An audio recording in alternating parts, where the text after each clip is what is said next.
Assalamualaikum warahmatullahi wabarakatuh. Waalaikumsalam warahmatullahi wabarakatuh. Alhamdulillahirabbil alamin, qiblatul ummati amma, wassalatu wassalamu ala Rasulillah, la haula wala quwata illa billah. Hari ini kita kembali melakukan pertemuan diskusi kelompok. Di depan kita sudah ada pemateri. Kita berharap poin-poin penting saja. Kita beri waktu 5 menit. Silakan. Assalamualaikum warahmatullahi wabarakatuh. Waalaikumsalam warahmatullahi wabarakatuh. Alhamdulillahirabbil alamin, wassalatu wassalamu ala Rasulillah, la haula wala quwata illa billah.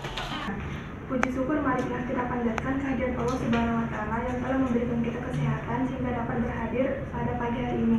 Serta selawat salam atas Rasulullah sallallahu alaihi wasallam yang berlafazkan Allahumma sholli ala sayyidina Muhammad wa ala sayyidina Muhammad.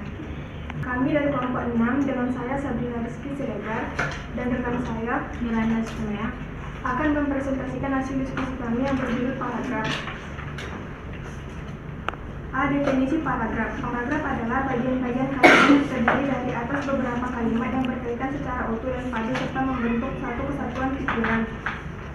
Jika dilihat dari pendapat para ahli, pada dasarnya mereka mempunyai pandangan yang sama mengenai paragraf, bahwa paragraf selalu mempunyai ide pokok atau gagasan utama yang digunakan untuk membangun kesatuan kalimat dalam suatu paragraf. Paragraf menandakan letak di mana suatu tema dimulai dan berakhir. Oleh karena itu, pembentukan sebuah paragraf sekurang-kurangnya mempunyai tujuan. 1. Memudahkan dalam pemahaman yang dimana hanya mengandung satu tema. 2. Menegaskan pemberhentian yang memungkinkan dapat berhenti lebih lama pada akhir kalimat. B. Syarat-syarat paragraf. 1. Kesatuan. Mengandung suatu gagasan pokok atau suatu topik yang dalam pengembangannya tidak boleh terdapat unsur-unsur yang sama sekali tidak berhubungan dengan topik atau gagasan pokok tersebut. Agar kesatuan dapat dicapai, penulis senantiasa mengevaluasi kalimat-kalimat yang ditulisnya itu ada hubungannya dengan gagasan utama. 2. Koherasi. Syarat kedua yang harus dipenuhi oleh sebuah paragraf ialah koherasi atau kepaduan.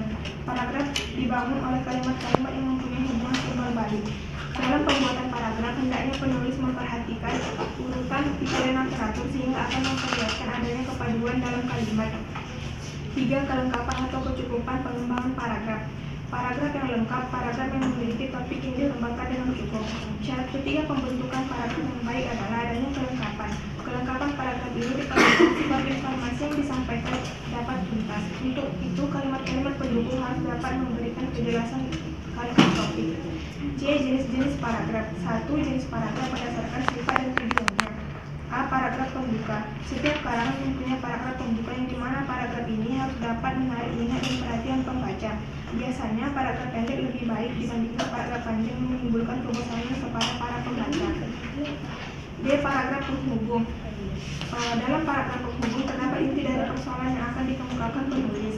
Jadi dalam hal ini paragraf-paragraf penghubung harus diperhatikan agar hubungan antara satu paragraf dan paragraf yang lainnya itu teratur dan disusun secara logis. C. Paragraf penutup. Paragraf penutup adalah paragraf yang dimaksudkan untuk mengakhiri karangan atau bagian karangan. Dalam paragraf ini mengandung kesimpulan atas intisari dari sebuah topik maupun karangan.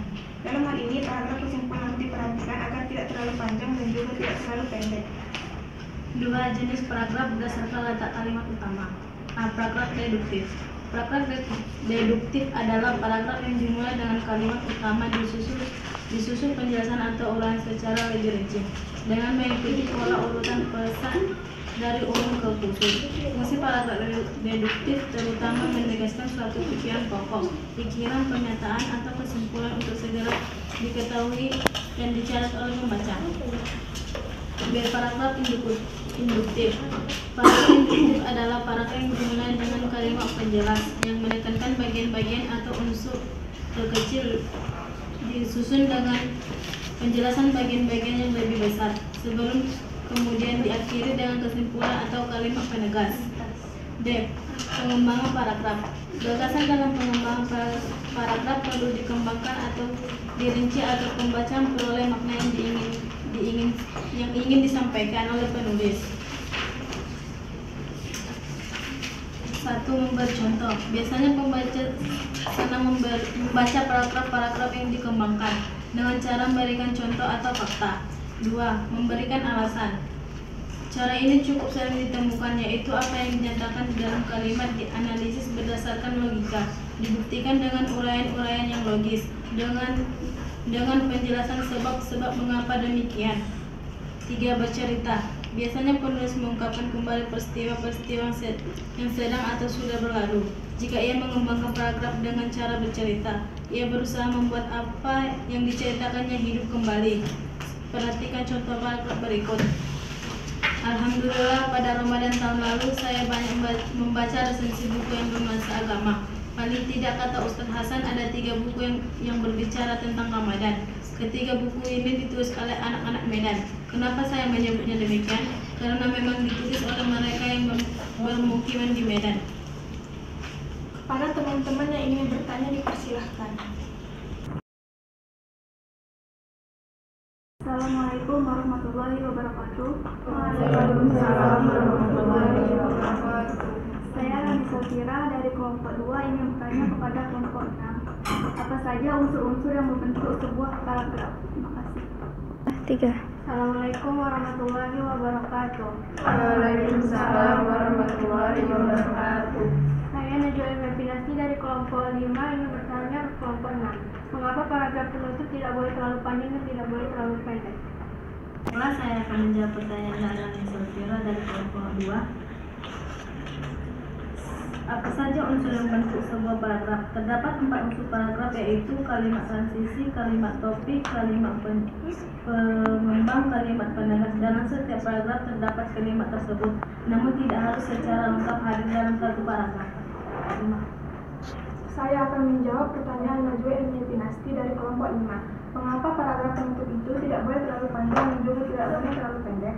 Paragraf penutup itu fungsinya mengkomunikasikan sebuah ide dengan jelas dan efektif. Jadi paragraf jangan terlalu panjang dikarenakan agar paragraf yang kita sampaikan efektif, dan tidak terlalu pendek agar paragraf yang kita sampaikan jelas.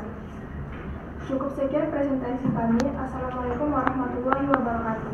Waalaikumsalam